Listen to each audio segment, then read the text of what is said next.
right, what is up guys? Welcome back to another video. We are finally back on the Civic. I know that you guys have missed the Civic, so we are back on it. Today, we need to kind of tie up some odds and ends to get this thing running and driving correctly. So we're going to do a few different things before we dive into more specific things in the next coming videos. One thing that I really need to do is change how I've got my vacuum lines set up. I want to have a dedicated vacuum line for my FMU or FPR, fuel pressure regulator, and I am going to be doing a missing link in the next video. So I'm going to have a dedicated line for the map sensor. So right now I've got the fuel pressure regulator teed into right here, which is sharing with the FMU. So upon a little bit of research, I think I'm going to have the boost gauge, the FMU, and the wastegate all on one singular line. From my research, you should be able to share those. So I'm gonna do that. And then my mass airflow sensor, I'm gonna use this port here so that it has its own separate line. Later on, we're also going to install a cheap Amazon boost controller, and we're going to be turning the boost up. But there's a few things I need to do before that. So for those of you that are just now tuning in, this is my 1997 Honda Civic DX. I think it's a DX. It comes with the D16 Y7, so non-VTEC, but I did put a Y8 intake manifold on there. And elephant in the room, or the engine bay, I put this turbo on it from Max Speeding Rods. This has been a full-blown budget build, and we are sticking with that theme. Now, the main thing about this build that's different from other people's is we are not electronically tuning this thing. We are leaving the stock ECU in there, and we are running it off of an FMU. So real quick recap, FMU, that's a 12-to-1. I'm beginning to think it should be a 10-to-1 because we are very, very rich. I've got D16 Y8 injectors in there, and I've also got this fuel pressure regulator. So second thing, other than vacuum lines that we need to address in this video, is I need to check my base fuel pressure. When I set fuel pressure, I had this vacuum line ran, and apparently when you're checking base fuel pressure, you want to unplug that and cap it so you don't have a vacuum leak. And it should be around 38 to 40 PSI. So I'm hoping it's high and we can lower it down and the car leans out a little bit, because according to my wideband gauge, it is running very, very rich, which I'd rather it be running rich than lean, but it is very, very rich. And I'm trying to see how well I can get this thing running without a tune.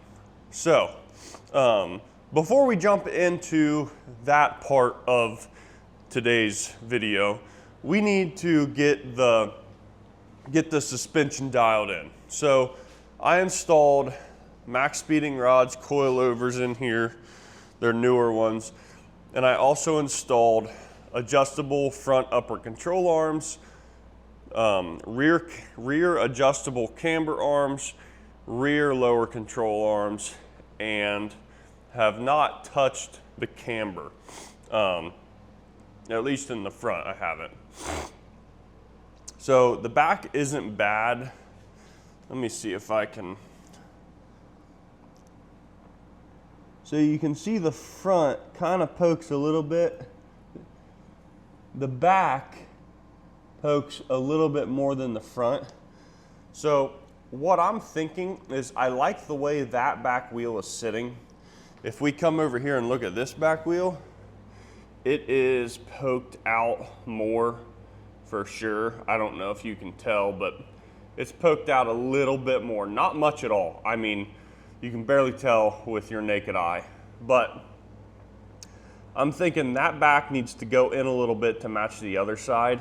And then this front pokes out way more than the other side. So I'm trying to, I think I like the way this front is sitting. So I think I'm going to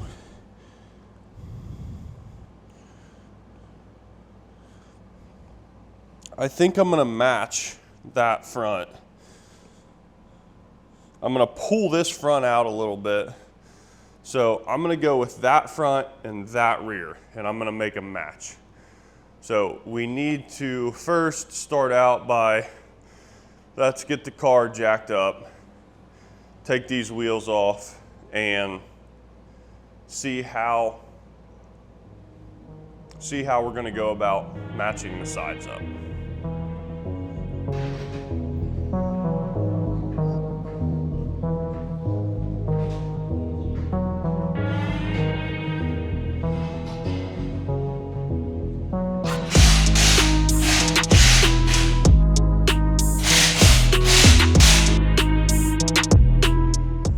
All right, we got the wheels off. Now let me show you guys exactly what I'm doing here. So the red is the max speeding rod's upper adjustable control arm. So you can see that we've got this plate up here above our ball joint with these 4 Phillips head screws in there. So what we're gonna be doing is loosening those screws and moving this in or out. Now, this is the passenger side. This is the side that I think I liked in the front. So we're going to leave that how it is. However, I do want to take each one of these bolts out and put some Loctite on them and then put them back up in there, just because I could see that backing out and loosening pretty easily. I don't know if it will, but I could see it happening. So let's go ahead and take care of that and figure out a relative point to take some measurements from, and then go to the other side.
right, first try. I think we got it pretty good. Here's, let's see. Here's this side. So you can see the top flat of the tire is sticking out maybe like 1/8 of an inch. Now if we come to this side, you can see it's kind of the same. See if I can get it to focus on the tire. Looks to be about the same. About 1/8 inch sticking out of the top. So we're gonna go with that for the front for now. And then if I drive it and notice one side looks different than the other, we'll revisit this. But let's go ahead and move to the back. I'm trying to decide, I think I need to open the garage door and look at this from the back, but I don't really want to let all my AC out.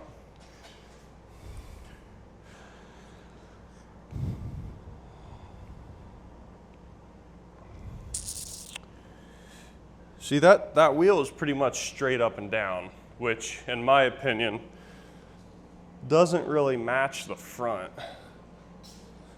but it don't poke the same. See, this side pokes less for sure. I almost feel like I need to bring this side out compared to the front now. But I don't know, I just keep going back and forth. It's so hit or miss, so.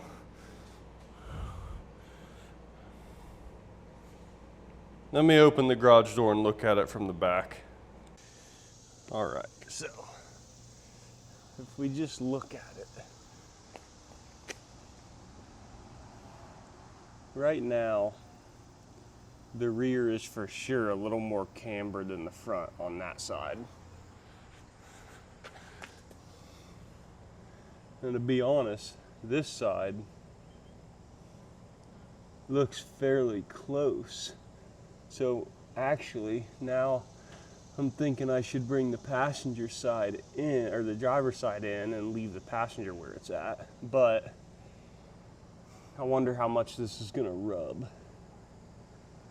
I guess we'll find out. Let's just go ahead and camber in the driver's side some.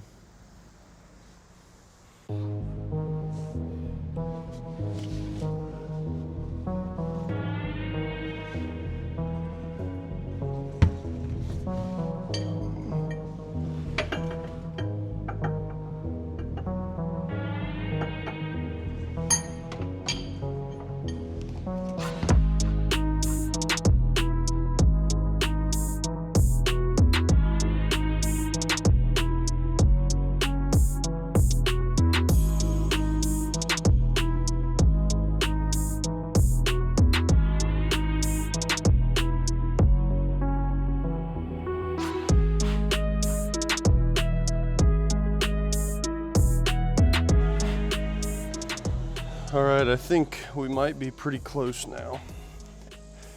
If we take a look here,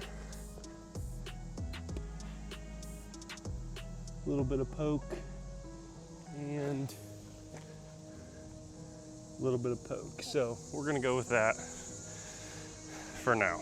All right, guys, so I think we got the suspension all set up good for now.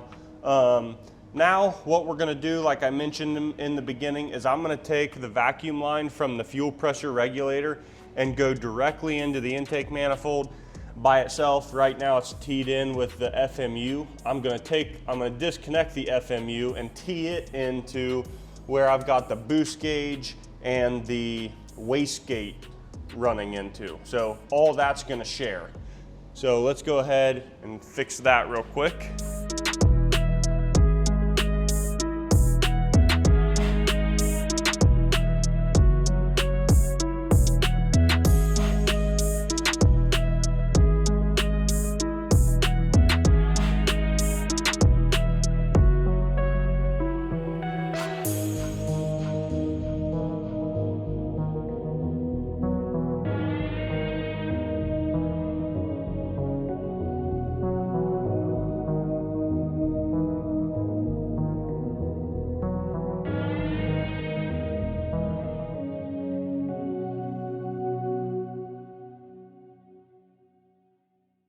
All right, guys, I got it pulled out of the garage so that we can mess with our fuel pressure.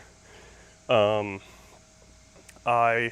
got all the vacuum lines ran how I want them for now, I believe. So now what we're gonna do is undo the vacuum line from the fuel pressure regulator, plug it where it goes in so there's not a leak, and set this gauge to 38 to 40.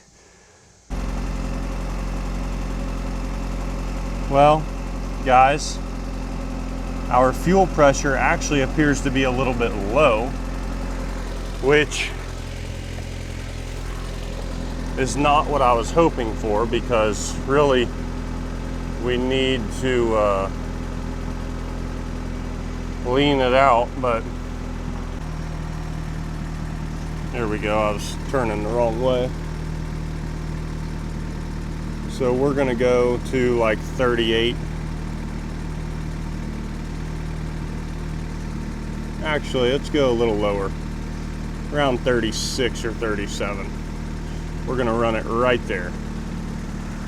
All right, guys, let's go ahead and take a quick drive. So right now at idle, our fuel pressure, or our wideband air fuel ratio is an 11. Should be like a 14.7. The main goal of this is to see how much we rub currently.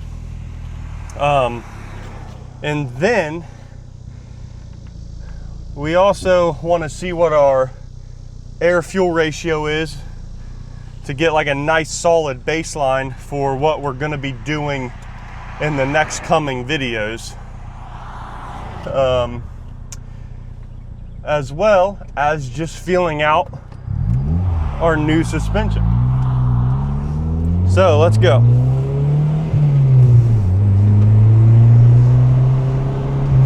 Feels pretty smooth already.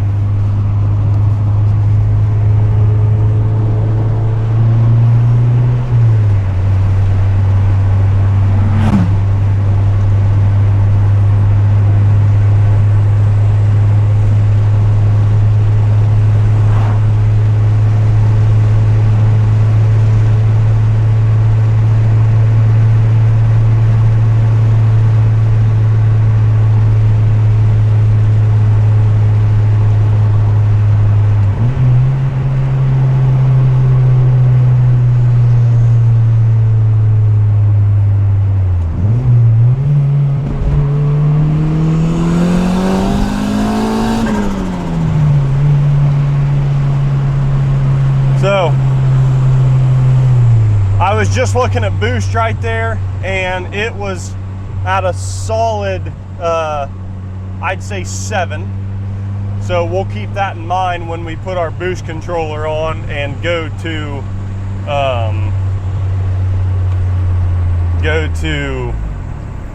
10 pounds. Now I need to do the same thing and look at my wideband.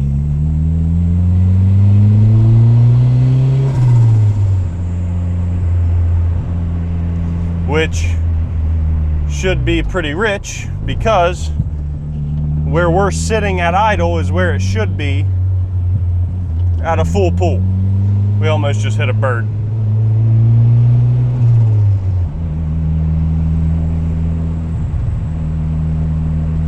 Overall, the suspension itself feels so smooth, which I'm very happy about, because the reason we did the suspension is because of our ball joints were pretty much shot everywhere.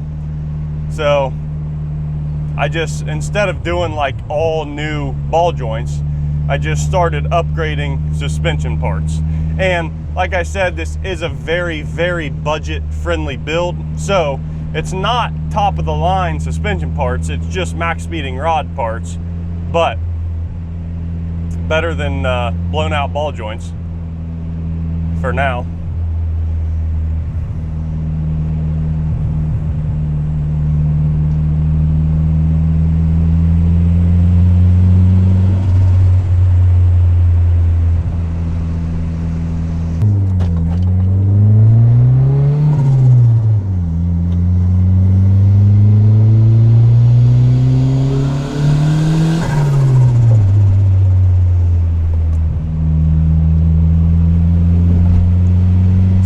on that pull, you know, I can see the FMU working. Like, I can visually see it working because when I really got into the pool,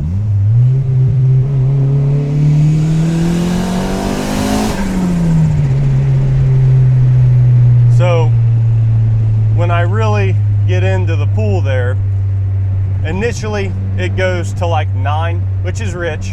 But then as we continue to go, our RPMs build to where we would need more fuel. The fuel starts leaning out. It's still rich, but leaning out to where it needs to be, which is like 10 at a full pull. So I can see like the FMU working. I'm afraid that if we jump down to a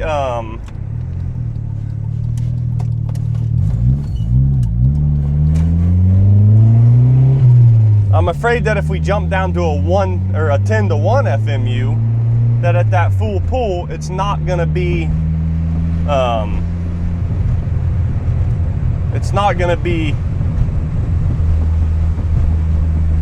rich enough, because that kind of tells me it's already like capping out at a full pull, you know, because it's starting to go a little bit lean.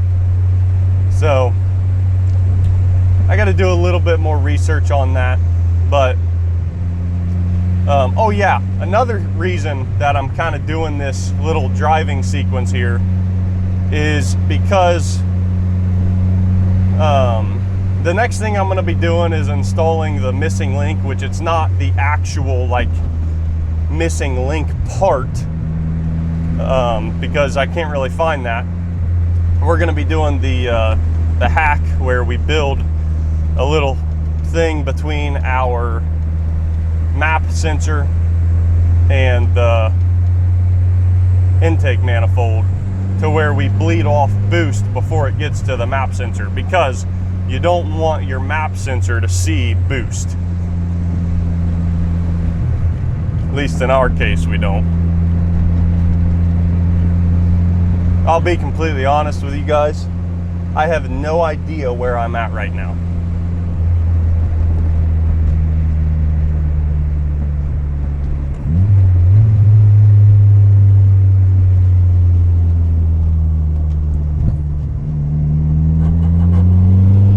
We're rubbing a little bit. I may need to camber the back a little more.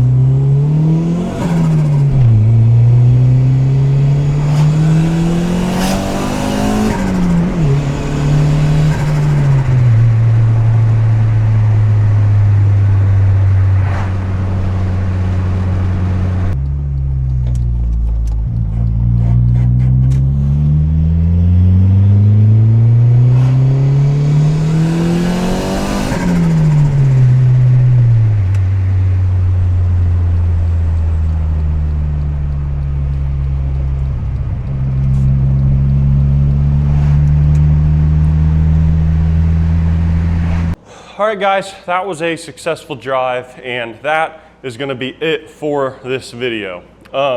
So little recap, we got the suspension dialed in. I was going to bring it back in and camber the rear, but it's really not rubbing too much. So I'm going to run it a little bit how it is currently and try to make a final decision if I'm like, all right, I need to camber it in a little bit.